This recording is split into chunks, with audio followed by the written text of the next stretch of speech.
Ассалаумағалейкум, құрметті қазақ елі.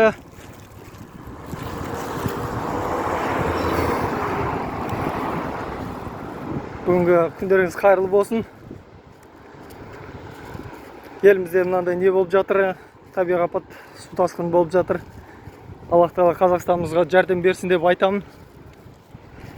Енді бұл жағдайда басқа теманы, басқа тақырыптарды қозғаған әрине қисын болмайтын шығар, бірақ та бұл тақырыптан жаңағы мына су тасқынына басқа да тақырыптарды да қозғағым келеді.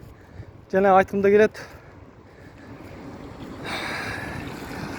Енді сонымен айтайын деген бүгінгі тақырып мәселем сол алдындағы жаңағы немен байланысты. Мына қазақ қыздарымыздың өзге ұлттармен қазақ қыздарының өзге шетелдерге кетіп жатқаны сол мені қатты алаңдатады.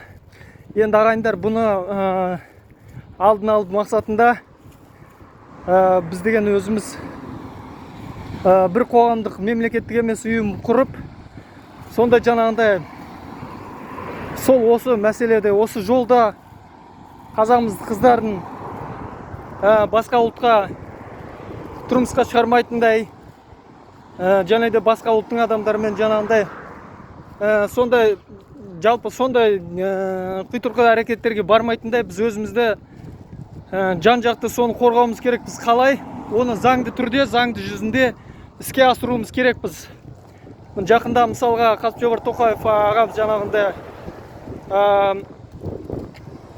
мына тұрмыстық зорлық-зомбылықта әйел адамға қол көтерген адамдарға жаза қолдану керек деген сияқты мысалға заңға қол қойды. Сол сияқты біз ағайындар, біз өзіміз бәріміз көпшілік болып, жаңағындай мысалға мына қыздарымызда өзге ұлттың азаматтарымен зина жасатқызбай, төсек қатынасына түсірткізбей, сондай нәрсенің, сондай сұмдық нәрселердің алдын алу мақсатында біз деген қазақымыздың қыздарын өзіміз қорғауымыз керекпіз. Өзімізден бастауымыз керекпіз ағайындар. Ол әйел адам намысы аз болады дейді. Әйел адам намысы аз болады дейді. Осында әйел адам енді шаш ұзын, ақыл қысқа болады дейді. Енді Алла өзі кешсін. Қысқасын айтқанда бізге өзімізге сол Қазақстанымыздың өзі, қазағымыз, қазақ халқының өзі кішкене өжеттілік танытып, өзімізге мықты болып, осындай заңды қабылдап, заң қабылдануын қолға алмасақ, мұна болмайды. Инстаграм, қазіргі әлеуметтік желілердің бәрі, Инстаграм, Ютуб, қандай жаңақ нелерді ашып қарамасаң да, пабликтардың бәрінде де. Осында қазірдің өзінде, мысалға жай Инстаграмның өзінде жаңағындай нелерді ашып қарасаң, рекке шыққан нелердің суреттерін бәрінде өңшеген жалаңаш қазақтың қыздары, жалаңаш жаңағындай бой жеткендер, өңшеген жас қыздар масқара болып жатыр ағайындар. Сондықтан ағайындар, енді осы мәселені қолға алып, біз өзіміз осында өзіміз әрекет қылмасақ болмайды.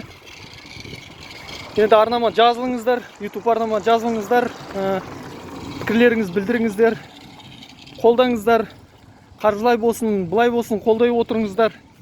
Бұл күлкілі нәрсе емес ағайындар, бұл күлкілі нәрсе емес. Одан қалса қазіргі жағдайды өздеріңіздер білесіздер, Қазақстанда қазір хал мүшкіл болып тұр. Қаншама байлықтың несі қоры көп болса да, халыққа жетіп отқан одан пайда өте аз. Сондықтан бәрін заңды түрде, ешқандай ұрыс-керіссіз, ешқандай митинг айғай-шусыз біз деген соны қағаз түрінде жасауымыз керекпіз. Соны ағайын қолдайық.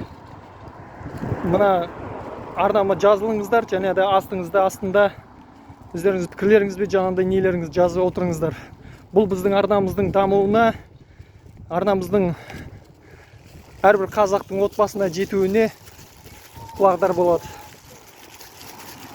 Сондықтан ағайындар, мынау қазағымыз жігіттері намыссыз болмаңдар. Айтайын дегенім, анада бір қазақстандық жаңағындай бір миллионер, енді қай өңірдің адам екенін айтпай қояйын, қазақ жігіт.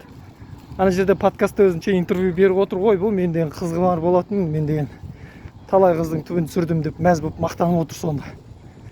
Ол өзің қарындасың, өзіңнің әкпең, өзіңнің анаң ғой әрбір деңгені айтқанда. Ақшаң бар ма, көп миллионерсің ба, сөз жоқ. 2-3 қатын ал, 4 қатын ал. 10 қатын ал, 10 қатын. Пайғамбарымыз саллаллаху алейхи 11 қатын алған ғой мысалға. 10 қатын алыңдар оны. Не қыласыңдар өйтіп?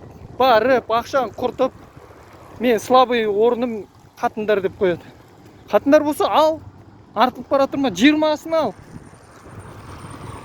Сөйтіп қыдырып, түбін түсірдім дегенге мәз болып жүре бермей.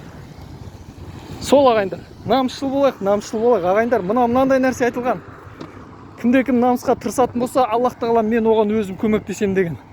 Қанша жерден бізден мына атеистер немесе христиан болып кеткен қазақтар немесе ислам дінін тастап кеткен қазақтарға айтатын: дінге қайтыңдар. Исламды қайтадан қабылдаңдар, мұсылман болыңдар. Мына сұрақтарыңның барлық жауаптарына осы исламда жазылған. Мұсылмандар жек көресіздер ме, өздеріңіз біліңіздер. Бірақ ислам идеален, мұсылман не идеальный деген ғой. Сондықтан ағайындар, исламнан кінәрат іздемей қойыңдар, өздерің сонымен барып в долгах боласыздар. Ислам діні ол таза дін. Қаншама ғасырдан бері ол тексерістен өткен дін. Сондықтан ағайындар, сау болайық, аман болайық, қазағымыз ұйымшыл тату-тәтті болсын. Еліміз, жеріміз деп сынбайық ағайындар, сынбайық. Сол, ассаламу алейкум. Сау болыңыздар.